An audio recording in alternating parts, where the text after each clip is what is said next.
Hey, happy Friday, everybody. 4:15 p.m. Eastern. We're going to discuss alcohol and fat loss. And first off, as far as alcohol, everybody likes to have a good time. I like to have a good time as much as the next guy. And as far as being in a fat loss phase, the best thing I can say to you is it's temporary. It's not forever. The best thing to do is kind of hold it together for 6, 8, the last couple of weeks of your cut. Finish it out, get into a good place, your metabolism is revving, and then you can kind of reintroduce it without it hurting you as much. And I like to reiterate this all the time that if your metabolism's in a good spot and you're lean, you can reintroduce alcohol or whatever else without it hurting you so much if you've had a good period or a good stretch without it. Again, it's temporary. As far as the specifics, there's a lot of stuff about drinking alcohol and your weight loss that completely sucks. First off, drinking alcohol prevents fat burning. If you're drinking or you're drunk or you've had any alcohol, your body is not going to burn any fat. There's no chance. So the only thing that's going to burn is the alcohol that you are drinking. That being said, it's a good idea to dance, work the room, be active. I'll touch on that again in a little bit. But again, I'll reiterate that you're only going to burn the alcohol that you're drinking. You're not going to burn any fat or carbs or anything like that. Another big issue is it's frequently co-ingested with sugar. So a lot of times when people feel like shit or they get fat or whatever it is, it's really not the alcohol. It's the sugar. I'll get into more things. It's the sugar. It's the binging after you've had alcohol. It's not actually the alcohol itself. When we're going to drink alcohol, we only want the alcohol calories to be extra. We don't want to be adding sugar or mixed drinks or margaritas or all that bullshit. Because again, your hangover might be caused just from the sugary bullshit. And as far as beer has sugar alcohol in it. That's 7 calories per gram. And as far as like Michelob Ultra and low carb beer and all this shit, that is just a selling and marketing thing. Because every beer, every alcohol is low carbs. No beer alcohol has carbs. It has sugar alcohol. That's a completely different macronutrient. Fat in 1 gram is 9 calories. Carbohydrates, 1 gram is 4 calories. Protein, 1 gram is 4 calories. Sugar alcohol is a completely different macronutrient, which has 7 grams per calorie, and it has no nutritional value. At least with fat and carbs, even if you have a shitty cheat meal, you can still use that for energy, recovery, whatever it is. Next bad reason about drinking alcohol is it radically disrupts your sleep. So anytime that your sleep is disrupted, that is absolutely awful for fat loss. Cortisol increases, that increases belly fat. Also with the sleeping, you're not going to be recovering. When you're not recovering, you're more susceptible to diet fatigue. Now, diet fatigue gets into metabolic adaptation, where over time, the calories that you're eating will be less effective. If you can lose weight at, say, 1,800 calories, after a period of time, your best bet is to just maintain your weight at 1,800 calories because everything drops. Your body preserves more energy and burns less. So you don't want to be getting into that situation. And having disrupted sleep is a great situation to put you in that situation, and you don't want to be there. As far as hormonal effects, time you drink alcohol, it's going to lower your testosterone for 2 or 3 days. Nobody wants that. That's also going to hurt your gains, hurt your strength, make you feel shitty. In one place, this seems like it would be productive because alcohol increases fat liberation. So it does mobilize fat. The only problem is all that fat goes to your liver. People that drink a lot or have issues, you can fall into fatty liver. Don't want that. Next, another bad thing about alcohol is it potentiates binging. So you have less inhibitions.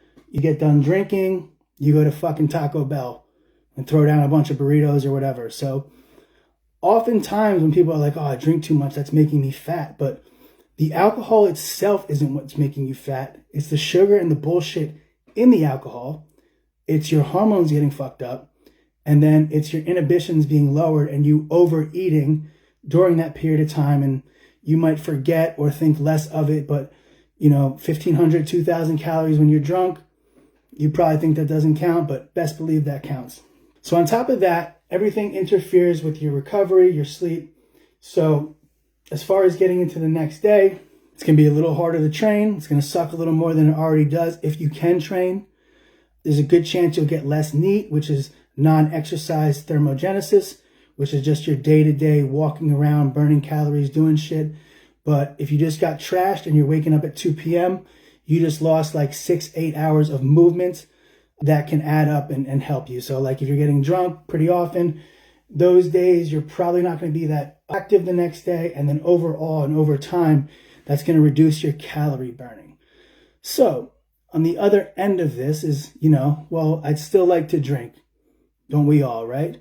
So a couple tips that I can give you as far as that, but you still need to be very careful and tread lightly with these things. I wouldn't take it as, but you want to have just liquor with no mixers or diet soda, seltzer, something like that, so that the only extra calories you're getting are actually from the alcohol, not from sugar, not from other bullshit.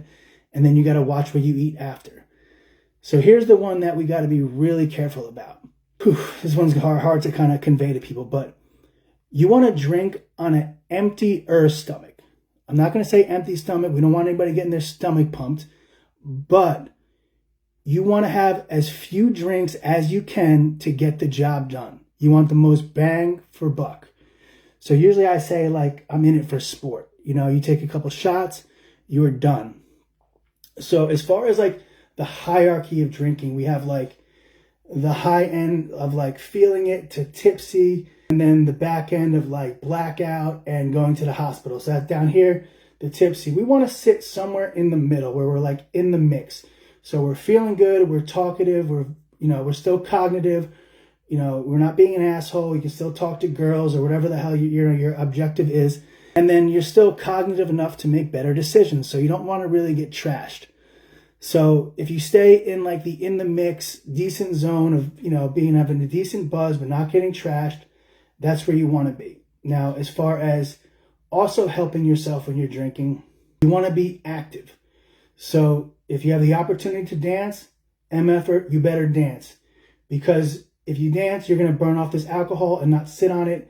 That's going to be way, way more preventative from gaining fat. And if you're not going to dance, at least work the room, walk around, talk, all that shit. And then, we get back into, the inhibition. So I don't want to get super trashed where you binge eat or go to Taco Bell or do some crazy shit. Maybe like before you go out to drink, have like a nice meal at home, or if you really want to be a loser or maybe a winner, depending on how the situation goes, maybe bring a protein bar or something that prevents you from having 7,000 calories from a food truck or some shit. And then another one is, you want to stop drinking probably about 2 hours at least before bed, or at least like, I would try to have most of your drinks early in the night so you have more time to recover, more time to get back to normal so you don't make more of a mistake later at night. And, in far as my party experience, rarely does the party get better when you drink heavily late at the party or late in the club or late in the event. Usually it'll be a situation like, this isn't as awesome as I wanted it to be, so I'm going to drink super heavy later in the party, which is never good because that's just going to lead into your next day, lead into more hangovers, and usually not the case where you have a better time at the end of the night. If you're having a good time and everything's going well and you're, again, that hierarchy of getting tipsy to blacking out, you still want to be in the middle so you know what the F you're doing. And then very important one is don't drink very often. So one, if you don't drink very often, this will be more conducive to your fat loss because you're not doing it very often. And also when you don't do it often, you'll need less. Alcohol will do more in terms of getting you drunker or more tipsy. Again, be careful with this. This isn't like, between this and the empty stomach thing, you have to be careful. We don't want anybody getting their stomach pumped or any nut shit like that. But but back to what I was talking about at the beginning. Like, as far as this fat loss phase, it's temporary. And if you can get through 6-8 weeks and get to a good place, you can reintroduce alcohol without it hurting you, like I said. And like the best thing you could do is never get out of shape, so you never have to get back into shape. So you'll never have to worry about any of this if your metabolism's revving and you're eating the right foods and you never fall into a rut for a long period of time, none of this shit really matters. I mean, if you're in shape, had a good run, and you've never veered off, you've stayed within like 5 pounds of your peak weight or wherever you want to be, you can drink and have a good time, have a couple of drinks every week, and it won't be a complete disaster. So that's the best advice I can give you as far as that. So, don't get out of shape, so you have to get back into shape. So only when you're off the reservation is when you're going to have to deprive yourself for a period of time to get back into shape. So stay in shape, keep having a good time. And, as far as this whole fitness life and fitness game, it should make your life better. It shouldn't make it worse. If you got to bite the bullet for 6-8 weeks and get to where you got to be, so be it. It'll be worth it. You can reintroduce it. And again, the fat loss phase is temporary. It shouldn't be for the whole year. Maybe for, like I said, 6-8 weeks going into the summer, you hit it right, but then you get to a place, and then for the next half a year, 20 weeks or so, you can drink once a week and have it not hurt you so much. Obviously it's not ideal, but again, sitting at home and having chicken breast and broccoli out of Tupperware is not ideal either. So, I like to see people have a good time. And also too, even for like your psychology, having a good time and going out and breaking bread and connecting with people and all that shit, whether it's your family, your friend, that stuff is valuable too. So as much as I like to, stay on track and nail all your habits and be perfect, you don't want to be robots. We still want to have a good time. We still want to enjoy our life. So you can do it without being a fat, gluttonous sloth. So everybody have a nice evening. Tonight, have a nice weekend. Tomorrow night, Francis Ngannou is fighting Pereira. That should be pretty sweet. And West Virginia Mountaineers are playing Kansas State. That should also be pretty sweet. Hopefully we'll pull out a win there.